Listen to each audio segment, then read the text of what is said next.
This is Talk Business and Politics with Roby Brock. Welcome to the program. I am Roby Brock. We're joined by John Brummett of the Arkansas Democrat-Gazette. Not much has happened since we sat down last week. No, nothing. Let's begin with the most epic news of the last week, and that is the passing of Ruth Bader Ginsburg and the fact that this throws the presidential race into a new level of turmoil. But I want to start first with the legacy of Ruth Bader Ginsburg. I think that has been greatly diminished by the fact that we immediately went into the politics of what her death meant. But how big of a pop culture person was she? How big in the law was she? What do you think she means for women in America? Just about everything. The most important. She means more to women in America than any other figure, I think. And how popular was she? Is it a pop culture thing or a substance thing? It's both. You do remember last year how many people she drew to the arena in North Little Rock, Arkansas, and how many they turned away because they were full. I think Skip Rutherford said they could have done two nights at 16,000. People say, what's been the biggest event at your arena? Was it Elton John? Was it Jimmy Buffett? Was it Bruce Springsteen, who only drew like 7,000? No, Ruth Bader Ginsburg, and could have filled it twice.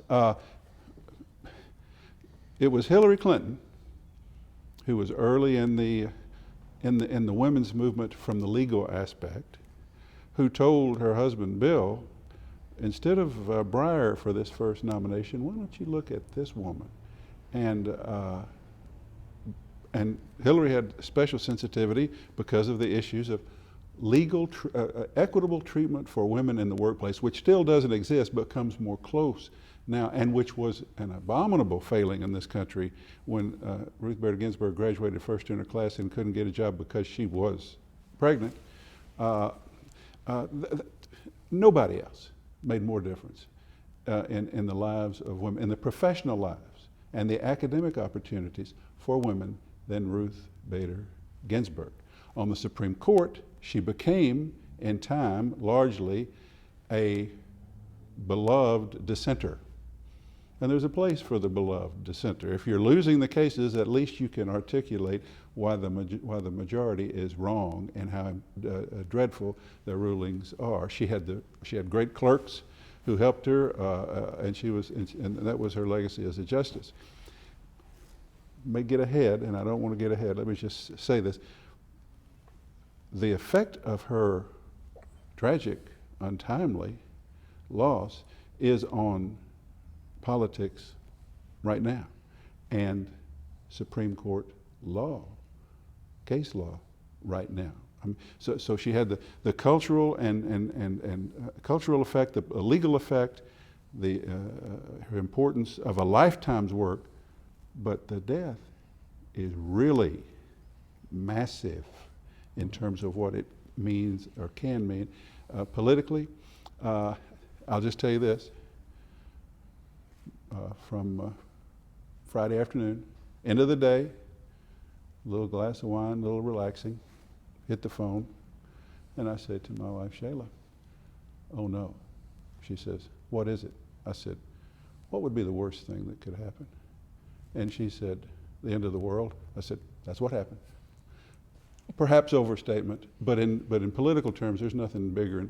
And we may talk about it, I don't know, but how it affects the Obamacare ruling, the presidential race, very big, enormous. All right, so let's talk about the political ramifications of Ruth Bader Ginsburg's death. This creates a possibility for Donald Trump to appoint a third Supreme Court justice and really to get a majority of conservatives on the Supreme Court.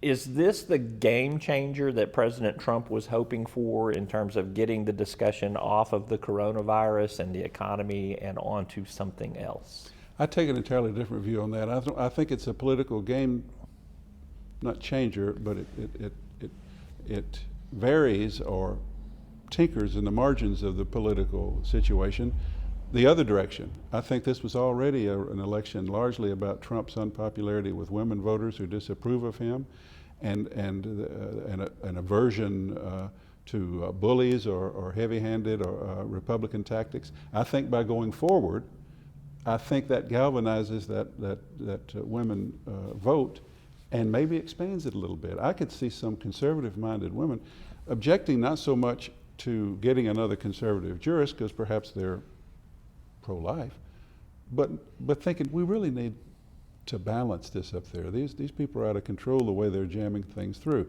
I think that's what you're going to hear. The other thing is the Democrats have been wanting to run on Obamacare. They wanted the Supreme Court to consider this year the Affordable Care Act appeal so that the Republicans would either lose a case during the election season or they would win a case and people would be thrown off Medicaid expansion and off their pre-existing condition coverage. The Supreme Court decided to consider it November 10 after the election, which sort of took it out of the active discussion. Now, Joe Biden, as I understand, intends to make it the active discussion. He will segue quickly from the appropriate grieving for a mourning for the loss of Ruth Bader Ginsburg to say, here's how it affects you. We thought before the Supreme Court would probably rule again 5-4 to save Obamacare, because the 4 conservatives and the 4 liberals, including Ginsburg, and John Roberts, the chief, finding a way to side on the left to save Obamacare because he didn't want his court to be the one that did away with health insurance. If they take it up this fall and rule this fall before they get a new justice, 4-4 affirms does not overturn the lower court ruling, which is a Texas judge saying because the mandate and the tax were taken out, the whole thing is gone. No more pre-existing conditions, no more. So that gives Joe a chance to talk about that in a more relevant way. Or if he appoints another judge, then they've got a 6-3 Republican nominee advantage over Democrat, and they can spare Roberts. So that's big. My political judgment is that the Democrats can win the battle, meaning this particular election, but they're still going to lose the war, because frankly, a 6-3 advantage on the U.S. Supreme Court is bigger than one election. It simply is. I mean, these are lifetime appointments, and do you know everything gets decided? Citizens United, Roe v. Wade, and now Obamacare gets decided by the Supreme Court. Yep. So that's how it just makes it makes the political situation much more volatile, but in a way it gives the Democrats, I think, a little advantage. There's been a lot of talk over the weekend of a Democratic strategy to expand the courts, right, and even the lower courts to kind of dilute what has happened over the last several years, where Mitch McConnell held up a lot of the judgeships because they had Senate control, and then they've gone and filled so many of them. Do you see that happening? For some reason I don't, and everybody tells me about it, and in my conversations in which I was formulating this view I just expressed for a column that's going to be tomorrow and then on another one on Wednesday, people would say that. Well, this makes the case for the Democrats to expand the court. That's like a court packing thing that I think would appear as heavy-handed as the thing people will recoil against if the Republicans rush this through in a hypocritical contradiction of what the principle they espoused 4 years ago. So I personally don't think it will happen. Getting that kind of thing done is long-term and very hard. So no, I'm not thinking that's going to happen. I will say all of this stuff comes down to the culture war. It all does. I mean, we can argue about policies. Obamacare is big because, and the Democrats aren't going to talk about let's save Obamacare. They're going to talk about saving pre-existing conditions for really sick people. But beyond that, it comes down to the culture war. And what's the culture war about? It's largely these religious, cultural issues, the main one being abortion. And I believe Republicans are pressing ahead because their religious conservative base would not forgive them if they didn't. And how do I put it tomorrow? I'll give you hypocrisy in protection of the unborn is no vice. It's a play on Barry Goldwater's extremism and protection of liberty is no vice. I believe, yeah, okay, it's hypocritical based on what we said 4 years ago, but we're trying to protect unborn children here, and we've got a chance to go 6-3 on the Supreme Court. The ends are greater than the means, basically. So, basically, yeah. Yeah. What is the calculus, do you think, what's your perspective on how this might affect some of the U.S. Senate races? It was already going to be, I think, fairly razor thin. There were some that felt like the Democrats have some advantage. I'm not sure I was in that camp. I've looked at some of the proximity of those races, and it's certainly not a layup. It could go either way. Right. Does this tilt things in one direction? How does this play out in some of those races? I'm having people tell me it's not going to affect the Trump-Biden dynamic, which is kind of set.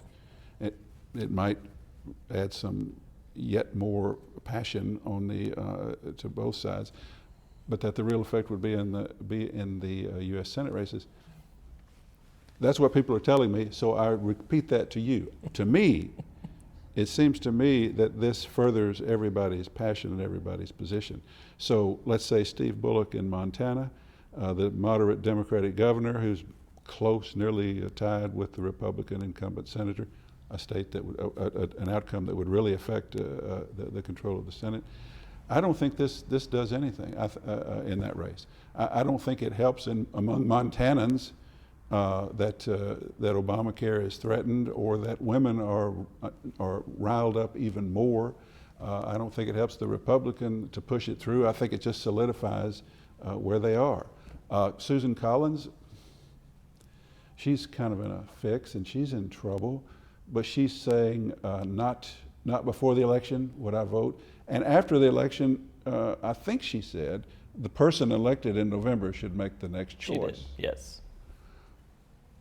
She has said things before and found a way to wiggle out of them. But if she means that, then she's just taken away the advantage of any conservative passion because she's taken the other side. Has she maybe protected herself against it's kind of calculus. It's complicated. And in the main, I think these races are going to pretty much go the way they're going to go, with a lot more passionate conversation due to this circumstance. Do you still think that the definitive issue for this presidential race, and ergo the Senate races, it is a referendum on Donald Trump? Do you still think that that is true today? I believe that is true. I believe we have new levels of passion, and we have new levels of regret or lamentation, and then we have all of that. But in the end, it's that we had decided this race is about Trump. And that's why that's why Biden was leading, kind of a default position, really. And it's why the Senate races were close, because enablers of Trump are also in trouble with some of these largely suburban women. I mean, that's what it's, who just, they don't, so I still think it's about him. The reason I say, and I know the conservatives will scoff, and I'm sorry, but the reason I say the Ginsburg death may actually heighten the female aversion to Republicans is because now it will not be just that they disapprove of Donald Trump, but they disapprove of Mitch McConnell too. And the way these Republicans said one thing then and say something else now, and they don't like unfairness, and they don't like heavy-handedness, and they don't like hypocrisy. I think that may not change the fact that it's about Trump, but add a little icing to that cake, maybe. I tend to think too that some of maybe there are some undecided voters still. I do think that if you were still undecided about Trump at this juncture in the campaign, you were probably going to find a way to lean that way anyway. This Supreme Court vacancy may be what tips you, but if you weren't already pretty passionately against Donald Trump, I don't see how you weren't going to eventually find a way to get to that position. Right. I think the presidential race, I tell everybody, don't pay attention to the national polls. Pay attention to Florida, maybe North Carolina, Pennsylvania, Wisconsin, Michigan, and Arizona. Pay attention. And don't pay attention to everybody in those states. Pay attention to the odd 8% who still don't know how they're going to vote. Right. I think you're right. Most of them settle back on Trump. If they're like working class, independent, right-leaning people, as many of them are. I think the issue is, can the Democrats outnumber them by the fervor of the anti-Trump sentiment and the turnout of their vote? And then does Ginsburg maybe move a few more women the Democrats' way, just to restore some fairness, to recoil against this bullying, and after maybe we need a little more balance. That's where we are, and it's going to be. Epic is the word you're looking for, John. Epic. It's going to be epic. It is going to be epic. Thank you. And I would just say too that there's still a little over 5 weeks to go. Something else might happen. Next week, you and I'll be talking about some other bombshell, I predict. I mean, that is what happens in this last 4 years, and particularly 2020. Well, yeah. Yeah. I mean, 2020, but it's hard for me, having instinctively reacted to the phone message about the passing of Ruth Bader Ginsburg by saying, end of the world. It's hard for me to think of anything that tops that in terms of the way it galvanizes emotion. You're jinxing everything, John. You're jinxing everything. Don't go there. Advantage Democrat, advantage Biden, Senate, same. We'll see. Emotion intensified, the general dynamic maybe pretty much the same. All right. He's John Brummett with the Arkansas Democrat-Gazette. Always good to be with you. Good to be with you. That's all for today's program. Thanks for watching.